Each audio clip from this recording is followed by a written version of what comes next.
Nature, in its infinite complexity, holds countless stories.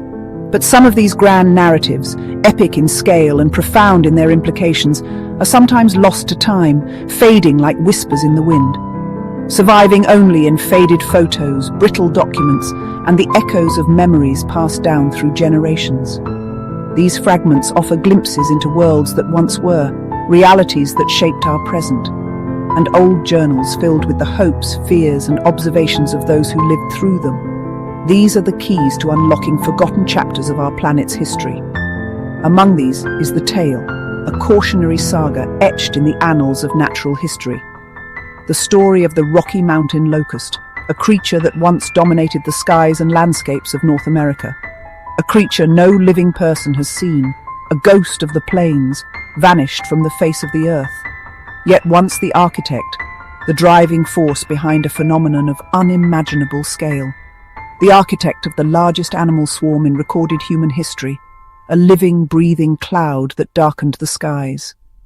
This insect, in its countless trillions, could blot out the sun, casting entire regions into an eerie twilight, and devour a state in days, leaving behind a trail of devastation and despair, then vanished almost overnight, leaving behind only empty fields and unanswered questions, leaving behind a mystery, a puzzle that continues to baffle scientists and historians alike.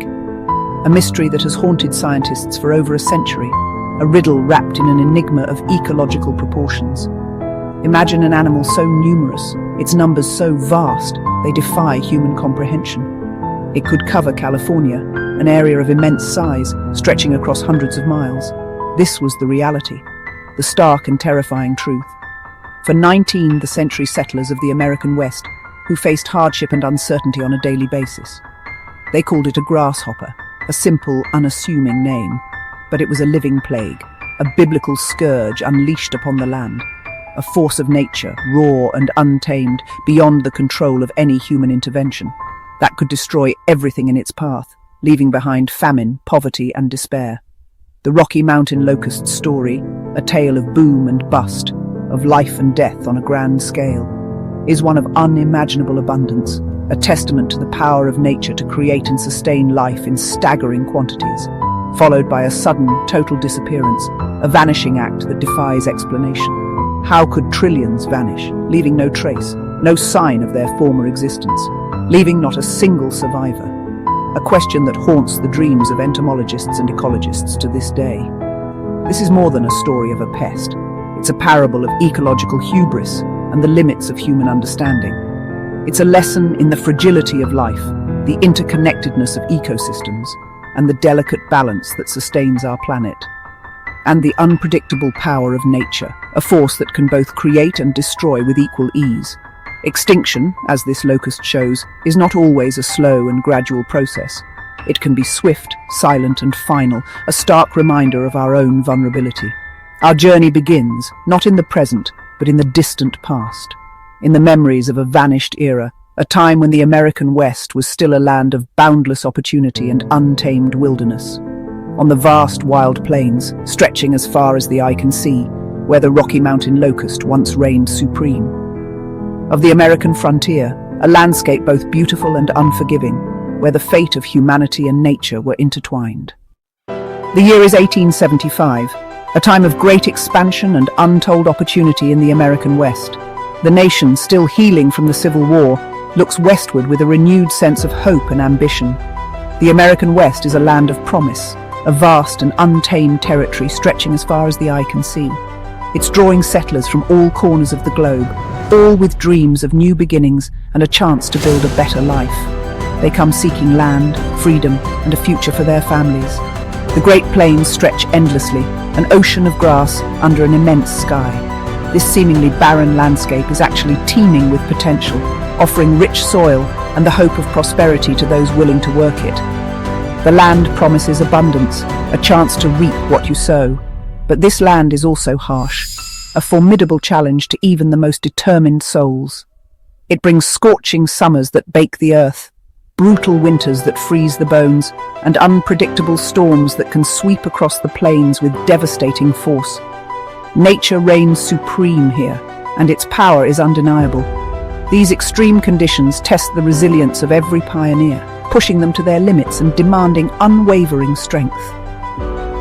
Life here is a gamble, a constant wager against the elements and the unknown. Survival is intricately tied to the fate of the crops, the success or failure of which can mean the difference between life and death. In the summer of 1875, optimism fills the air. A sense of hope permeates the settlements. The fields are lush and green, a confirmation to the hard work and dedication of the settlers. And families dare to hope for a record harvest, a bounty that will secure their future and validate their sacrifices. Yet, beneath this hope, a shadow lurks. An unseen threat is gathering, a force of nature poised to unleash its fury. The settlers are blissfully unaware, preoccupied with their daily tasks and the promise of the harvest. They don't yet realize that an army of unimaginable size is on the move, heading straight for their homes and their livelihoods. The sky is clear and blue, the air is still, but a storm is coming. A storm unlike any they have ever witnessed. It's not a storm of wind or rain, something they can take shelter from. It's a storm of life itself, a living plague that will consume everything in its path. Soon, the world they've built with so much effort and sacrifice will be tested by a force beyond comprehension, a biblical plague descending upon their fragile existence. The pioneers' struggle is about to become something far more desperate, a fight for survival against an enemy they cannot reason with or negotiate with. The land of promise, once a beacon of hope, is about to reveal its hidden peril, its capacity for destruction and despair. And the first sign of this impending disaster will appear on the horizon, a dark cloud that will soon engulf their world. It started as a shimmer on the horizon, a subtle distortion of the air. At first it was easy to dismiss, but it quickly coalesced into a strange, moving cloud, a dark mass that seemed to defy the very laws of nature. Farmers paused, puzzled, their hands instinctively shielding their eyes from the glare of the sun. They exchanged worried glances, unsure of what they were witnessing. The prairie, usually so quiet and peaceful, began to resonate as the sound grew from a faint hum, barely audible at first, but it rapidly escalated to a deafening roar, a cacophony of buzzing wings that filled the air and vibrated through the very ground beneath their feet. The air thickened, not just with the sheer number of insects, but with a heavy, musty odour, a smell of earth and something ancient and unsettling. As the reality of the situation dawned on them, panic set in. The initial curiosity gave way to primal fear. This was no ordinary swarm. It was something far more sinister, more overwhelming than anything they could have imagined. It was a living river of Rocky Mountain locusts, an endless torrent of insects flowing across the land. Not thousands, not millions, but trillions strong. A number so vast it was beyond comprehension. The sky darkened with unnatural speed, as if a switch had been flipped. The sun vanished completely, swallowed whole by the relentless swarm, and a chilling, premature twilight fell over the land, casting long, distorted shadows and creating an atmosphere of profound unease. Chickens, disoriented and confused, instinctively roosted, thinking night had come in the middle of the day. People were trapped in a living nightmare of incessant noise, oppressive darkness, and the constant unsettling feeling of insects crawling everywhere. The swarm stretched for thousands of miles in every direction, an unending blanket of devastation. It was a moving blanket of life, or rather, a moving blanket of destruction, larger than the entire state of Colorado. For days, the locusts blotted out the sun, their relentless presence a constant reminder of the scale of the disaster. Their bodies piled up on the ground, forming a thick, writhing carpet like a grotesque living hail. The pioneers, a people already accustomed to hardship and the unforgiving nature of the frontier, now faced a phenomenon so vast, so overwhelming, that it defied nature itself, pushing them to the very limits of their endurance. This was not a mere pest, something to be dealt with through ordinary means. It was a full-scale invasion, an overwhelming force of nature against which they seemed utterly helpless.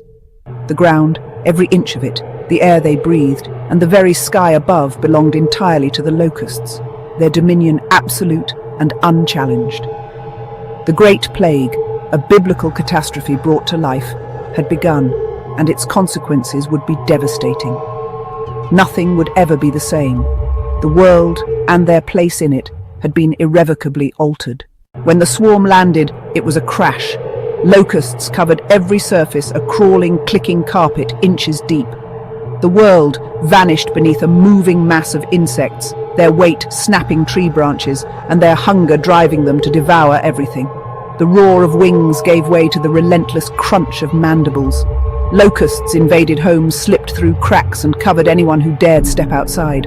They stripped fields bare in hours, turning hope into wasteland. When crops were gone, they ate bark, wool, leather, even paint and clothing. Nothing was safe. Not trees, not tools, not the very walls of homes. The devastation was total.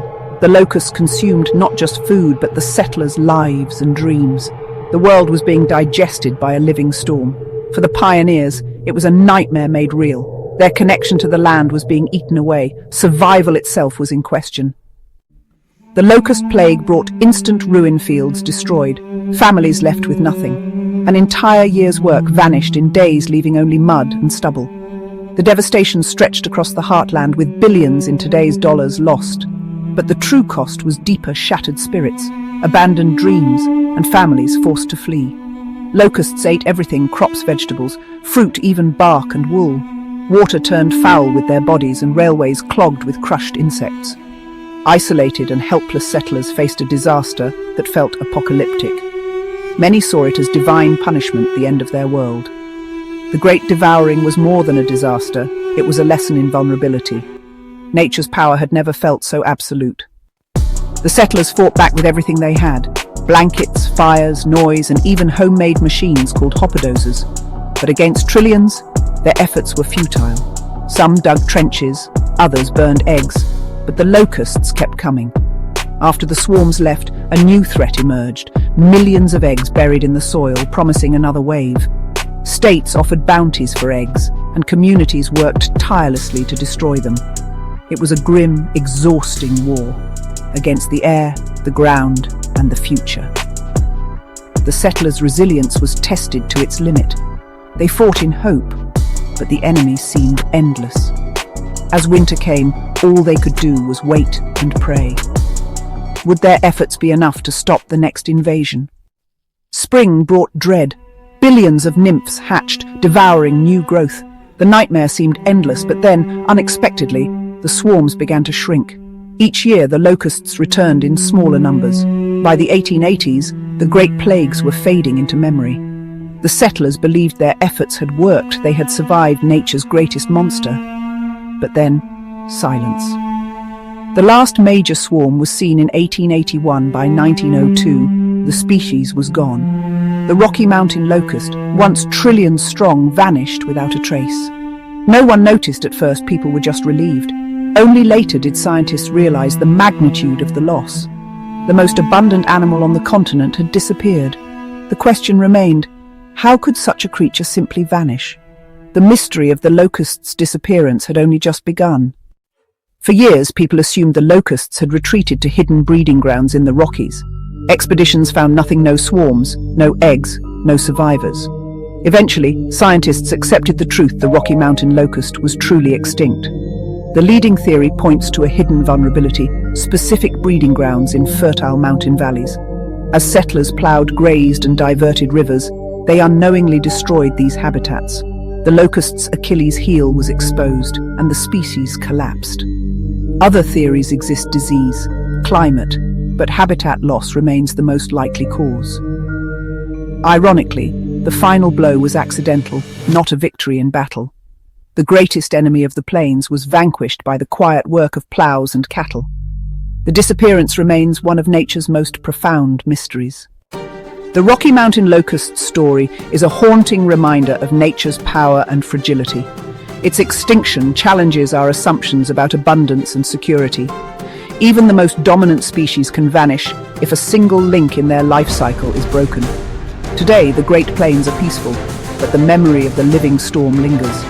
Glaciers now reveal frozen locusts, ghosts from a lost world, offering clues to their fate. We will never again see skies darkened by trillions of wings. The locust story is a lesson in humility and a warning to cherish what remains. Nature's wonders are more fragile than they appear. The echo of the vanished swarm reminds us What is here today can be gone tomorrow. Thank you for watching. More videos are soon to come.